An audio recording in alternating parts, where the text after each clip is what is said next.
जय श्री कृष्ण दोस्तों। आज की कहानी सुनने के बाद यकीन मानिए आपका अपने प्रति, अपनी क्षमताओं के प्रति नज़रिया बिल्कुल बदल जाएगा। सदियों से हम ये सुनते तो आ रहे हैं कि नथिंग इज़ इम्पॉसिबल, मनुष्य के लिए कुछ भी इम्पॉसिबल नहीं है। लेकिन कदम-कदम पर हमें लोग कहते नज़र आएँगे, मिल जाएँगे कि अरे यार! ये तो तुम्हारे बस की बात नहीं, तुम्हें कुछ और ट्राई करना चाहिए। You are not capable of doing this. Try something else.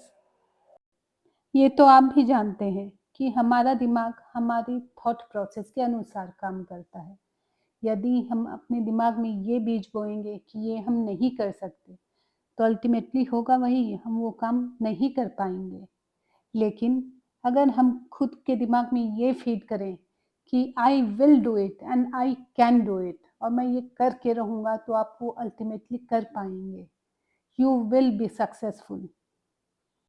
इसलिए अपने दिमाग के मालिक बनो, उससे वही करवाओ जो आप चाहते हो। इसलिए आपका मार्गदर्शन करने के लिए मैं ये कहानी लेकर आई हूँ। ये कहानी है एक छोटे से गांव में रहने वाले दो छोटे बच्चों की। उन दोनों छोटे बच्चों में से एक की उम्र थी 10 साल और दूसरे की उम्र थी 6 साल। उन दोनों की दोस्ती के किस्से सारे गांव में प्रचलित थे। वे दोनों इतने पक्के दोस्त थे कि सारा दिन एक साथ बिताते, चाहे खेलना हो, चाहे खाना हो या फिर पढ़ाई हो।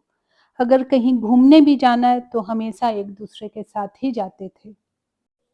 एक दिन की बात है, वो दोनों खेलते-खेलते अपने गाँव से काफ़ी दूर खेतों में पहुँच गए। वो दोनों एक जगह पर रुके। वहाँ पर फलों के बहुत सारे पेड़ थे और एक बड़ा-सा कुआँ था। उन्होंने पेड़ों से फल तोड़े, खाए और फिर सोचा कि जब इतनी दूर आ गए हैं और इतनी अच्छी जगह है, तो यहाँ थोड़ा-सा और खेल लिया जाए, उसके बाद ही घर लौटेंगे।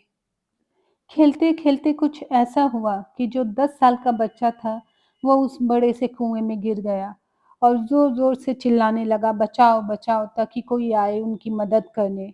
यह सब देखकर 6 साल का बच्चा घबरा गया।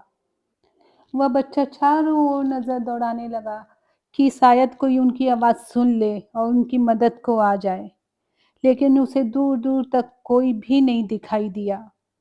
फिर उसकी नज़र कुएँ के पास रखी रस्सी जिसमें एक बाल्टी बंधी थी, उस पर पड़ी।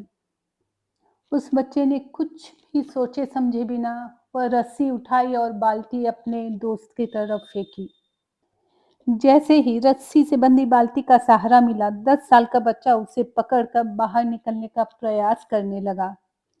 दूसरी तरफ 6 साल का बच्चा, जो शायद अपने वज़न जितना भी वज़न ठीक से नहीं उठा सकता, वह पागलों की तरह 10 साल के बच्चे का वज़न खींचने लगा और तब तक खींचता रहा, जब तक वह बाहर नहीं आ गया। जैसे ही 10 साल का लड़का कुएँ से बाहर आया, तो 6 साल का लड़का उससे गले से लिपटकर खुशी से रोने लग गया, जिससे दोनों के कपड़े पूरी तरह मैले हो गए। अब दोनों को इस बात का डर सताने लगा कि जब हम घर पर जाएँगे तो लोग पूछेंगे तो वो हम क्या बोलेंगे? क्या बताएँगे कि क्या हुआ था? क्योंकि अगर उन्होंने बता दिया कि वो घर से इतनी दूर निकल गए थे खेलते-खेलते, तो उन्हें बहुत डाँट पड़ने वाली थी। मगर जब वे दोनों गाँव पहुँचे और सारा किस्सा बताया, तो बिल्कुल ही इसका उल्टा हुआ। घर वालों ने और लोगों ने उन पर विश्वास ही नहीं किया। लोग ये मानने को तैयार ही नहीं थे कि 6 साल का छोटा-सा बच्चा अपने से लगभग दोगुने वज़न वाले बच्चे को कुएँ से निकाल भी सकता है।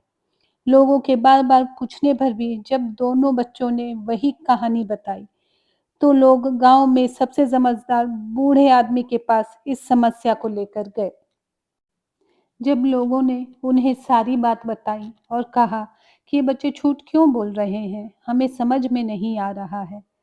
तब उस व्यक्ति ने लोगों से कहा कि बच्चे झूठ नहीं बोल रहे हैं, वे भला ऐसा क्यों करने लगे? तब गाँव वालों ने फिर से पूछा, ऐसा कैसे हो सकता है कि 6 साल का बच्चा 10 साल के बच्चे के वज़न को खींचकर कुएँ से बाहर निकाल दे? तब उस व्यक्ति ने कहा कि बिल्कुल उसी तरह जिस तरह ये दोनों बच्चे बता रहे हैं। लोगों की शंका पूरी तरह तो खत्म हुई नहीं थी। यह देखकर उन्होंने फिर से समझाते हुए कहा, एक छोटा-सा बच्चा इतना मुश्किल काम क्यों कर पाया पता है? क्योंकि वहाँ पर कोई भी नहीं था उसे बताने वाला कि वो ये काम नहीं कर सकता है। दोस्तों, ये छोटी-सी कहानी हमें हमारे मन की शक्ति से अवगत कराती है। हमारी सबसे बड़ी शक्ति हमारा मन है। इसे हम जहाँ लगाएँगे, सफलता हम वहीं पाएँगे।